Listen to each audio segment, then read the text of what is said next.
चलिए नमस्कार दोस्तों, स्वागत है आप सभी का। और आप सभी के लिए डेली ओल्ड पेपर चल रहे हैं पीएनएसटी, एएनएम और छत्तीसगढ़ बीएससी के, ठीक है, जो आपकी अभी एग्ज़ाम आने वाली है। जो नया है चैनल को सब्सक्राइब कर दीजिएगा, बेल आइकन को प्रेस कर दीजिएगा।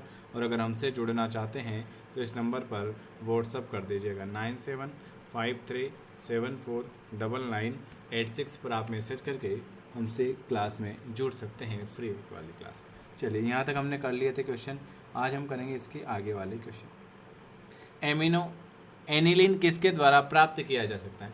एनिलीन जो होता है वो किसके द्वारा प्राप्त किया जा सकता है? एनिलीन किसके द्वारा प्राप्त किया जा सकता है? एनिलीन जो होता है फिनाल अमोनिया ZnCl की उपस्थिति। अगला क्वेश्चन क्या लिखा हुआ है? अगला है निर्जलीकरण पर सबसे अधिक स्थिर कार्बोनियम आयन देने वाला यौगिक कौन सा है? निर्जलीकरण पर सबसे अधिक स्थिर कार्बोनियम आयन देने वाला यौगिक कौन सा है? बिल्कुल बी वाला CH3 3CHO। NiCO4 में केंद्रीय धातु आयन की प्रभावी परमाणु संख्या EAN जो है वो कितनी है? NiCO4 में केंद्रीय धातु आयन की प्रभावी परमाणु संख्या जो हो जाएगी वो हो जाएगी आपकी 36 हो जाएगी। चलिए अगला क्वेश्चन क्या लिखा हुआ है? निम्नलिखित में से कौन सा दोहरा लवण है? दोहरा लवण आपका कौन सा हो जाएगा? दोहरा लवण जो हो जाएगा वो आपका हो जाएगा बी वाला K2SO4 Ai2SO4 324H2O। अगले नंबर का क्वेश्चन क्या लिखा हुआ है? संयोजकता बंधन बैलेंस बांड सिद्धांत के अनुसार NiCN42 कॉम्प्लेक्स में केंद्रीय धातु आयन का संरक्षण जो है वो क्या है? बिल्कुल सी DsP2।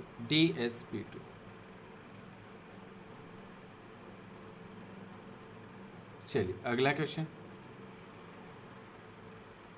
असंगत का चयन कीजिए। माइक्रोपाइल, एम्ब्रियोसेक, न्यू सेल्स और पोलन ग्रेन। मतलब ये सब गलत कौन सा है? माइक्रोप्ला, एमिनोसेक और न्यू सेल ये तीनों सेम है, लेकिन आपका पोलन ग्रेन ये आपका अलग हो जाएगा। सेमिनिफेरस नलिकाएं रिक्त स्थान के बाद केंद्रीय लुमेन विकसित करती हैं। सेमिनिफेरस नलिकाएं किसके बाद केंद्रीय लुमेन विकसित करेगी? यौवन के बाद। मनुष्य की नाल की श्रेणी से संबंधित है। मनुष्य की नाल की श्रेणी रिक्त किससे संबंधित है? मनुष्य की नाल की श्रेणी जो है वो संबंधित है आपकी, बिल्कुल आपका ए वाला आ जाएगा हीमोकोरियल से। हीमोकोरियल से मनुष्य की नाल जो है वो आपकी हीमोकोरियल से संबंधित है। गर्भावस्था के अंत में भ्रूण का निष्कासन या प्रसव निम्न कारणों से होता है। गर्भावस्था के अंत में भ्रूण का निष्कासन या प्रसव निम्नलिखित में से किस कारण से होता है? बिल्कुल गर्भाशय का जोरदार संकुचन। गर्भाशय का जोरदार संकुचन। कोशिकीय परत जो बार बार विघटित और पुनः उत्पन्न होती हैं वह कौन सी है? कोशिकीय परत जो बार बार विघटित होती हैं और पुनः उत्पन्न होती हैं वह कौन सी हो जाएगी? वो हो जाएगी आपकी गर्भाशय के एंडोमेट्रियम। क्या हो जाएगा? गर्भाशय का एंडोमेट्रियम। निम्नलिखित में से कौन सा कापर रिलीजिंग आईयूडी है? कापर रिलीजिंग आईयूडी कौन सा है? निम्नलिखित में से कौन सा कापर रिलीजिंग आईयूडी है? कापर रिलीजिंग आईयूडी जो हो जाएगा वो आपका हो जाएगा ए वाला। क्या हो जाएगा? ए वाला Multiload 375। Multiload 375।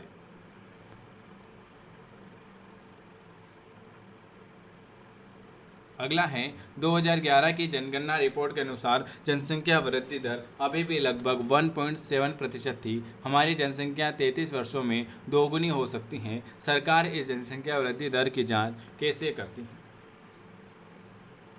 Very good, D वाला। दिए गए सभी विकल्प सही है। कैसे करती हैं? कि विभिन्न गर्भ निरोधक विधियों का उपयोग करके छोटे परिवारों को प्रेरित करके, छोटे परिवार वाले जोड़ों को दिया गया प्रोत्साहन, विवाह योग्य आयु में वैधानिक वृद्धि। ऑप्शन आपका डी वाला आ जाएगा। चलिए गर्भ निरोधक प्राप्त करने की 4 विधियां हैं। ए, डी और उनके क्रिया के तरीके नीचे दिए गए 4 विकल्पों में से सही विकल्प का आपको चुन। गोली, कंडोम, वेसेक्टोमी और कापर्टी। चलिए कौन से नंबर का क्वेश्चन है? ये है आपका 48 नंबर का। वीडियो अगर पसंद आता है तो लाइक करना है, शेयर करना है, और आपके लिए बुक भी अवेलेबल है, तो आप चाहें तो बुक मंगवा सकते हैं। पीएनएसटी की बुक अवेलेबल है मिक्स क्वेश्चन की, और ओल्ड पेपर अवेलेबल है पीएनएसटी के, और एएनएम की भी ओल्ड पेपर अवेलेबल है, और एएनएम की भी बुक अवेलेबल है। ठीक है, चलिए वेरी वेरी गुड। बिल्कुल सी वाला आ जाएगा, सी वाला आ जाएगा, ए बी और सी देख लेते हैं। सी में आता है गोली जो होती हैं, एक मिनट थोड़ा सा और छोटा करना पड़ेगा। चलिए, गोली जो होती हैं वो अंडाशय को रोकती हैं। कंडोम जो होता है शुक्राणुओं को गर्भाशय ग्रीवा तक पहुंचने से रोकता है। वेसेक्टोमी जो होती है वीर्य में शुक्राणु नहीं होते हैं। और कापर्टी जो होती हैं आरोपण को रोकती हैं। तो ऑप्शन आपका सी वाला बिल्कुल सही आ जाएगा। चलिए अगला क्वेश्चन क्या लिखा हुआ है आपके सामने? अगले नंबर का क्वेश्चन आपके सामने लिखा हुआ है, किसी जीव की आनुवंशिक संरचना को उसका रिक्त स्थान क्या कहा जाएगा? किसी जीव की आनुवंशिक संरचनाओं को उसका क्या कहा जाएगा? बिल्कुल सही, उसका जीनोटाइप कहा जाएगा। क्या कहा जाएगा? उसका जीनोटाइप कहा जाएगा।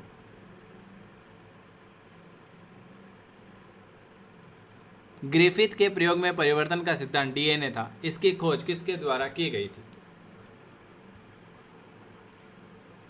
ग्रिफिथ के प्रयोग में परिवर्तन का सिद्धांत डीएनए था। इसकी खोज जो है वो बी वाला एवरी, मैकलियोड और मेरकावी के द्वारा की गई थी। किसके द्वारा? एवरी, मैकलियोड और मेकारवी के द्वारा की गई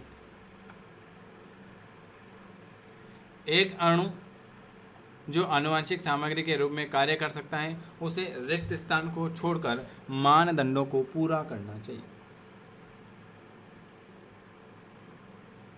एक अणु जो आनुवंशिक सामग्री के रूप में कार्य करता है उसे रिक्त स्थान को छोड़कर मानदंडों को पूरा करना चाहिए। वह रासायनिक और संरचनात्मक रूप से अस्थिर होना चाहिए।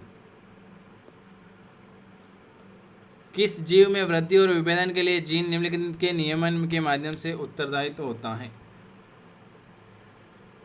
किसी भी जीव में वृद्धि और विभेदन के लिए निम्नलिखित के नियमन के माध्यम से उत्तरदायित्व होगा।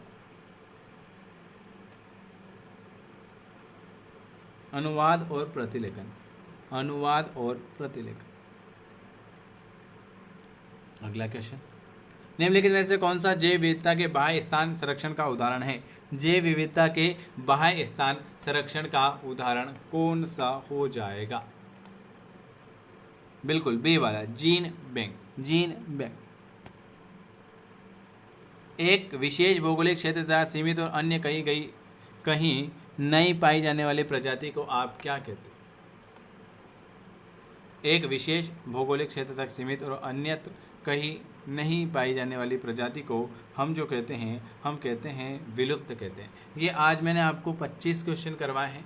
अगर वीडियो पसंद आता है तो आपको लाइक करना है, शेयर करना है, सब्सक्राइब करना है, और हमसे जुड़ना चाहते हैं तो इस नंबर पर व्हाट्सअप कर देना है 9753749986 पर। वीडियो कैसा लगा कमेंट जरूर करें। बहुत जल्दी आपकी लाइव क्लास भी स्टार्ट हो जाएगी। वीडियो देखने के लिए धन्यवाद।